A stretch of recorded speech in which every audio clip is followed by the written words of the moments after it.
మన సనాతన ధర్మంలో భాగమైన యోగ విద్యని ముందుకు తీసుకెళ్ళడానికి నన్ను ఎంచుకున్న పరమాత్ముడికి శిరస్సు వంచి నమస్కారం తెలియజేస్తున్నాను. ఆయన ఎంచుకోకుండా నేను చేశానంటే అది అతిశయోక్తి అవుతుంది. దైవం మానుష్య రూపేణ అన్నట్లు ఆ దైవం నా దేవుడు శ్రీ ఏఎస్ దినేష్ కుమార్ రూపంలో వచ్చి నా ఒక్క మాట మీద నమ్మకంతో ఇంత అద్భుతాన్ని ఆవిష్కరించిన వ్యక్తి శ్రీ ఏఎస్ దినేష్ కుమార్ గారికి జీవితాంతం రుణపడి ఉంటాను. అందులో సమస్య అవునమ్మా. మరి ఆ రోజు ప్రభుత్వం అన్నారు, కేవలం ఆయన పిల్లల మీద ఉన్న శ్రద్ధతో, నా మీద ఉన్న ఒక్క మాట నమ్మకంతో ఈ అద్భుతాన్ని ఆవిష్కరించారు. వారి గురించి చెప్పుకోకుండా ఈ కార్యక్రమం లేదు. నేను ఆయన మర్చిపోతే యోగాన్ని మర్చిపోయినట్లే. నాకు 3 గురువులు ఉన్నారు. నెంబర్ 1 స్వామి రామ్దేవ్జీ, నాకు దిశానిర్దేశం ఇచ్చిన గురువు. వారి దగ్గరికి వెళ్ళి దాదాపు నేను వారి సంస్థలో 4 సంవత్సరాలు పనిచేశాను. అయితే అప్పుడే నా పేరు మన్యం, నా ఇంటి పేరు మన్యం, నా ఇంటి పేరు మన్యం. కానీ ఇప్పుడు పతంజలి శ్రీనివాస్ అంటే తప్ప ఎవరికి తెలియదు.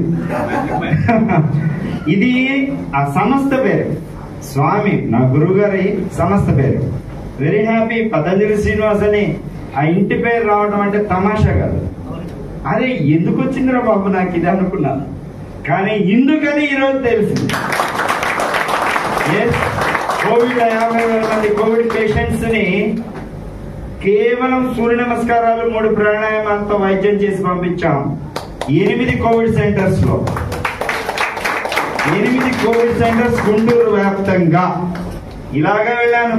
మీరు చూడొచ్చు, ఇలాగే వెళ్ళాను. బట్ ఆ రోజు అవకాశం ఇచ్చిన వ్యక్తి కూడా ఎవరంటే నా దేవుడు శ్రీ ఏఎస్ దినేష్ కుమార్. ఆ రోజు అవకాశం ఇచ్చింది కూడా వారే. ఎవరంటే కోవిడ్ లోకి రామబాణం లాగా నన్ను వదిలేరు.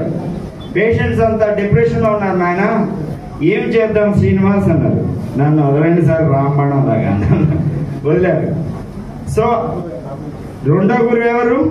మొదటి గురువు స్వామి రామ్దేవ్, రెండవ గురువు శ్రీ ఏఎస్ దినేష్ కుమార్. ఆ విద్యకి సార్థకతనిచ్చారు.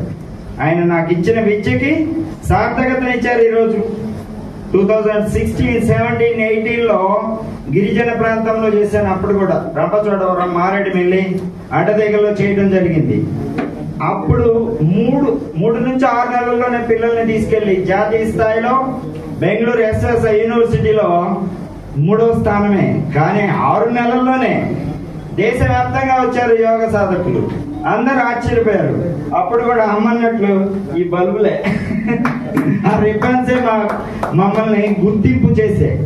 ఆ బిడ్డల్ని తీసుకెళ్లి ఆ రోజు సాధించుకొచ్చాం. అలాగనే ఏది యోగ విద్యలో అక్కడ స్వామి రామ్దేవ్ నాకు విద్యనివ్వచ్చు, మార్గాన్ని చూపొచ్చు.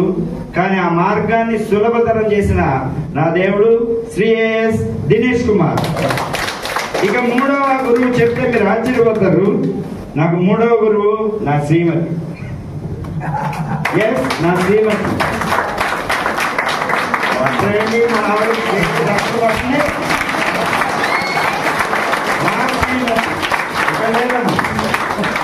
ఇక్కడ లేదు, మనవాడితో ఆడు.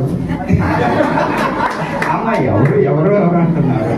అమ్మ మనవాడితో ఆడుకుంటున్నారు.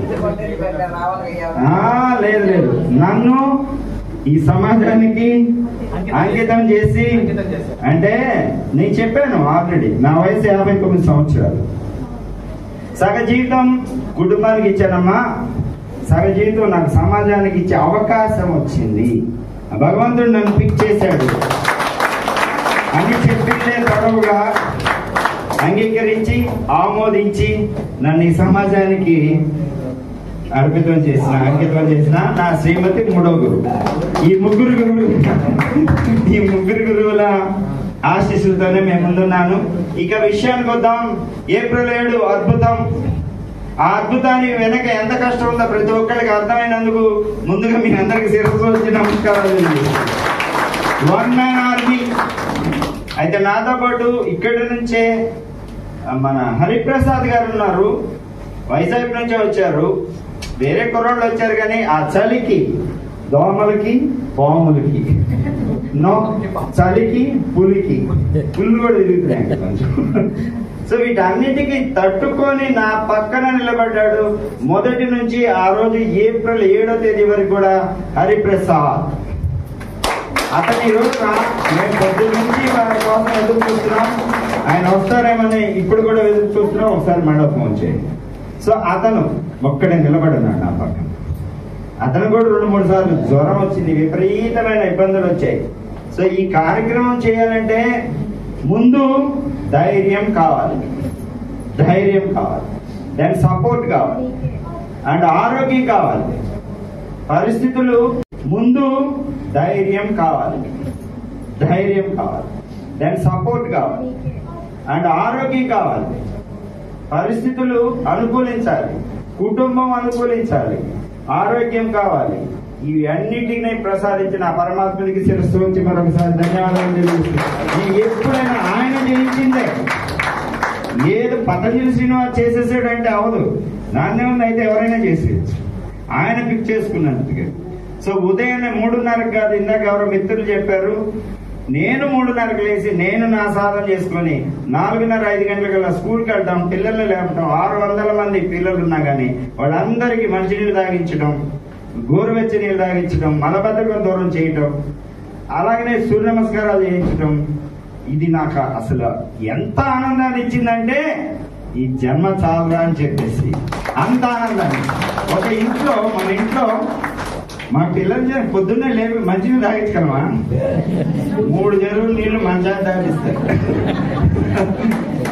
సో ఆ బిడ్డలు ఏంటంటే గిరిజన బిడ్డలు అలా నన్ను ఓన్ చేసుకున్నారు. ఏమని పిలుస్తున్నారమ్మా అందరు నన్ను? ఏమని పిలుస్తున్నారు? Oh daddy, not Om. Daddy daddy అని పిలుస్తున్నారు. నాకు ఇప్పుడు 22,000 మంది బిడ్డలు. మా శ్రీమతి అంటది, అరే ఏమిట్రా బాబు నీ తపనేది, నీ తపస్సేంది, ఇక్కడ మనవడు ఉన్నాడు ఆడుకోవచ్చు కదా అంటే, ఒక్క మనవడైంది 22,000 మంది బిడ్డలు ఉంటే నాకు 22,000 మంది మనవరాళ్ళు ఉంటే నాకేంటి ఆనందమే వేరు. ఆ బిడ్డలతో ఉన్నంతసేపు ఆ జోష్ ఎలా వచ్చింది మీకు ఎనర్జీ అని అడుగుతున్నారు మా తల్లులు చాలా మంది. వాళ్ళ తోటి ఉంటే తెలుస్తుంది. కేవలం చివరిలో 1 వారం రోజులు వచ్చింది మా విజయవాడకి. ఆ అనుభవం చెప్పలేదు ఆవిడ ఇందుకన్నా మీరు ఇలా ఉంటుంది, ఇదా మీ ఆనందం. ఆ బిడ్డలతో ఉంటే ఆనందం ఎలా ఉంటుందో వాళ్ళు ఇచ్చే ప్రోత్సాహం మనం ఏం చెప్తే అదే. మీరందరూ చూసారు కదా, అదే చెప్పారు కదా, సోదరి మనుడు కూడా చెప్పారు చాలా మంది. ఓం అంటే ఓం, ఏ ఆసనం అంటే ఆసనం. అరే సౌండ్ చెయ్యొద్దు అంటే సౌండ్ చేయలేరు కదా, కౌంట్ చెప్పండి అంటే చెప్పారు, ఆపండి అంటే ఆపారు. సో ఇది చాలా అద్భుతం. అది నాలో కాదు, వాళ్ళలో ఉంది, వాళ్ళలో ఉంది. అది కనెక్ట్ అయిపోయారు. అది ఊరికే 60 స్కూల్స్, కేవలం సమయం వచ్చి 7 నెలలు. 7 నెలలు 60 స్కూల్స్. ప్రతి స్కూల్కి 6 నుంచి 7 సార్లు తిరిగేశారు. నాకంటే నన్ను మ్యూజియంలో పెడతాం కాదు, నా కార్ని పెట్టాలి, ఆల్టో కార్. నా ఆల్టో కార్ మొత్తం గుండె అయిపోయింది, టైర్లన్నీ. అది ఎలా నడిచిందో ఆ భగవంతుడికే తెలుసు. ఆ పరమేశ్వరుడే నడిపించాడమ్మా, నిజం. అది ఇప్పుడు విశ్రాంతి తీసుకుంటుంది ఎక్కడ? ఇస్కాన్ టెంపుల్ అనకాపల్లిలో. సో అదొక అద్భుతం. నేను కదా, కారు కూడా నాకు ఎంత సహకరించింది, ప్రకృతి ఎంత సహకరించింది మీరు అందరూ చూసారు ప్రత్యక్షంగా. మీరందరూ చూసారు. ఇంకే మనుషులు ఎవరైతే చెడగొడటానికి ప్రయత్నాలు చేస్తారేమో, దీన్ని ఆపడానికి చాలా ప్రయత్నాలు జరిగాయని మీకు తెలియదు. బట్ ప్రకృతి దైవం మనకి సపోర్ట్ చేయబట్టి ఆ రోజు విజయం సాధించాం. ముందుగా సాయంత్రం కలెక్టర్స్ స్టేజ్ పైకి 3 కలెక్టర్స్, 2 IPSలు, అలాగే మిగతా అధికారులు అందరూ ఉన్నారు. నేనైతే రూమ్ లో ఉన్నా. అప్పుడు పని చేసి మట్టి పని చేసి వెళ్ళి స్నానం చేస్తున్నా. ఫోన్ వచ్చింది, సార్స్ వచ్చారు, పిలిచారు. వాట్ శ్రీనివాస్ వాళ్ళు బాడా నుంచి వస్తుంటే అరకు చివరి దాకా కుంభవృష్టి వర్షం కేవలం అరకులోనే లేదు. వాళ్ళు విపరీతమైన టెన్షన్స్ లో ఉన్నారు. ఇది మీతో పంచుకోవాలి. ఇది పంచుకోవడానికే కదా ఈ సభ. ఈ ఆనందాన్ని, అనుభూతుల్ని, అనుభవాల్ని పంచుకోవడానికేనా ఈ సభ కాదా? చేస్తాను అదే కదా అన్నారు సార్. ఏమయ్యా శ్రీనివాసు సార్కి నా వాక్ మీద చాలా నమ్మకం. ఎందుకంటే అంతకు ముందు 2 ఇన్సిడెంట్స్ అలాగనే జరిగింది. సార్ శ్రీనివాస్ ఏంటి పరిస్థితి, వర్షం రేపు మన పరిస్థితి ఏంటి? అప్పటికి మొత్తం 4 లక్షల చదరపు అడుగుల గ్రీన్ కార్పెట్ పరిస్తున్నారు. పరిచయం అయిపోయింది. వాళ్ళు టెన్షన్ లో ఉన్నారు. ఐఏఎస్ ఏంటి శ్రీనివాస్ అన్నారు. గుండుండాలి, దమ్ముండాలి ఆ మాట చెప్తాను. సార్ ఒకటే మాట చెప్తున్నాను, మన కార్యక్రమానికి ఎటువంటి అడ్డంకు లేదు. నేను చెప్తున్నాను, రాసుకోండి అన్న. ఒక ఐఏఎస్తో రాసుకోండి అని చెప్పాలంటే అది భగవంతుని వాక్కు. ఆ వాక్కు నిజం చేసింది ప్రకృతి సహకారం లేకుండా ఆ కార్యక్రమం జరగలేదండి. అవునా కదమ్మా? పక్కన మొత్తం జస్ట్ అరకాంతం కూడా జరుగుతుంది. అయితే ఇంకొక విషయానికి సమాధానం చెప్పి నేను ముగిస్తాను. ఏదో 1,00,000 మందిని ఎవరో అనౌన్స్ చేశారు. ఎవరు మీరు ఆగండి సార్. అయితే నేను స్టేజ్ మీద చెప్పాను, గమనించండి. అరే బాయ్స్, మిమ్మల్ని మాత్రం పొరపాటు కూడా ఇంకోసారి తీసుకురండి అని చెప్పేసి. గుర్తుందా? మా మగజాతి నిర్వీర్యం అయిపోయింది, నిస్తేజం అయిపోయింది. ఇక్కడ కూడా మహిళలు ఎక్కువ ఉన్నారు. ఉదయం అక్కడికి వెళ్ళాను. ఎక్కడ? శాంతినగర్. మా సోదరుడు నాగేశ్వరరావు గారు పిలిస్తే పతంజలి వాళ్ళందరూ ఉన్నారు. అక్కడ 90% మహిళలే. రానున్న కాలం మీదేనమ్మా. నేను ఇంకా అట్లు తోముకుంటా ఇంట్లో కూర్చోడు. ఇప్పుడే స్టార్ట్ అయింది, కొంచెం అటు ఇటు ఉంది. రానున్న కాలం మీదే.